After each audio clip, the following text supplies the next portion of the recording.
What harrowing conditions lead a young girl to venture all on her own, seeking to explore an ancient and magically cursed manor? Keep watching, dear viewer, as the prelude to this agonizingly horrific tale will astound you. Oh, I know. I dare you to go to the haunted manor down the street. I'm not doing that. Is that so? No, Bob.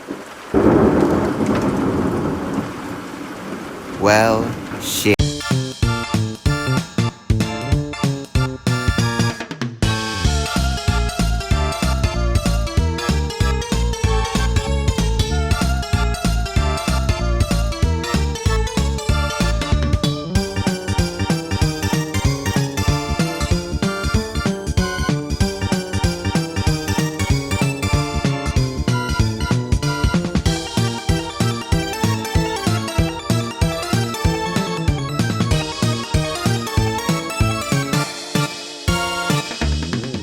If the unnecessary music segment did not filter you out, welcome to Candies N Curses, a game that I just today found out came out on 2018, and I also today found out 2018 was 6 years ago. Candies N Curses is a mobile roguelite video game in which you collect different weapons known as flashlights to make your way through a haunted mansion by slaying enemies in an arcade-like fashion.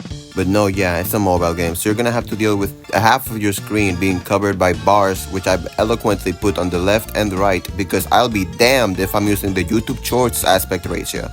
I could explain to you the gameplay, and I guess I kind of will, but you're looking at the screen, and although it looks simple, do not underestimate the mobile game.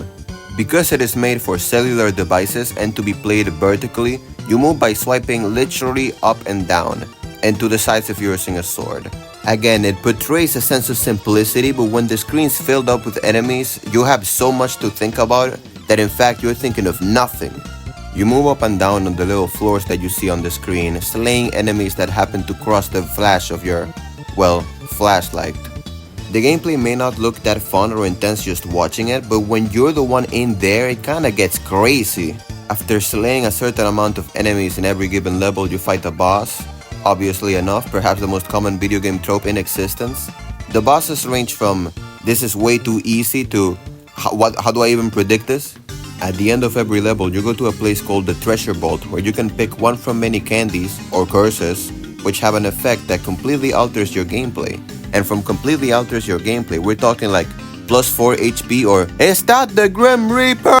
The game does have a very cutesy yet cool art style. If you're expecting any kind of horror, because this game is obviously Halloween-esque, I'm sorry, the only horror will be how your fingers look after one play session. This banger of an OST you're already listening to is apparently composed by a guy called Cactus Bear, which like, awesome I guess?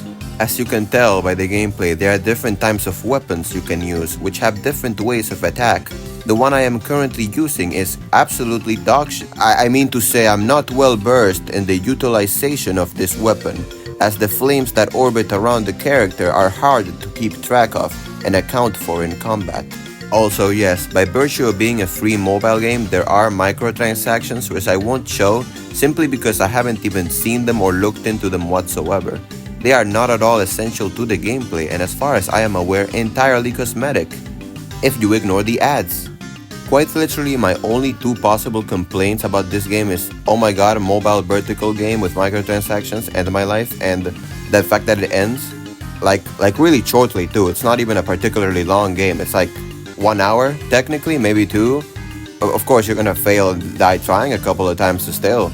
The fact that I'm a professional speedrunner of this game, perhaps the only one, does not erase the fact that, why is it so short?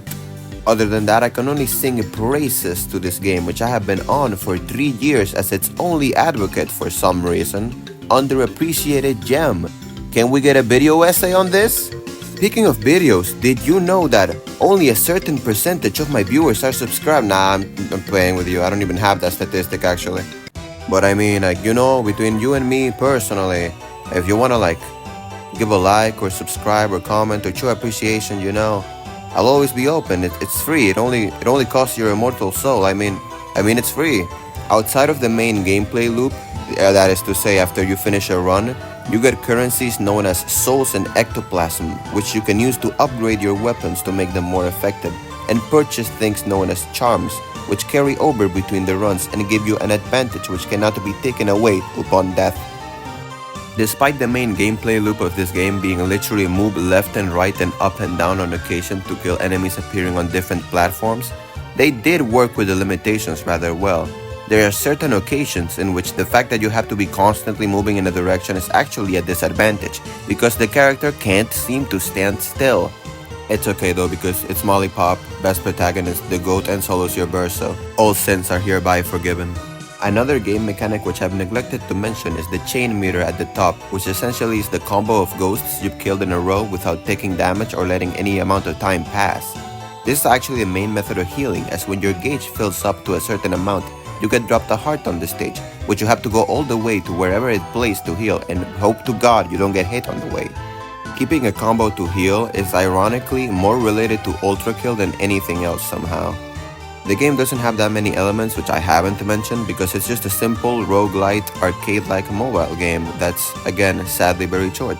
It has a story but I've completely neglected it other than the intro for the bit because if you really care about it, why not experience it yourself?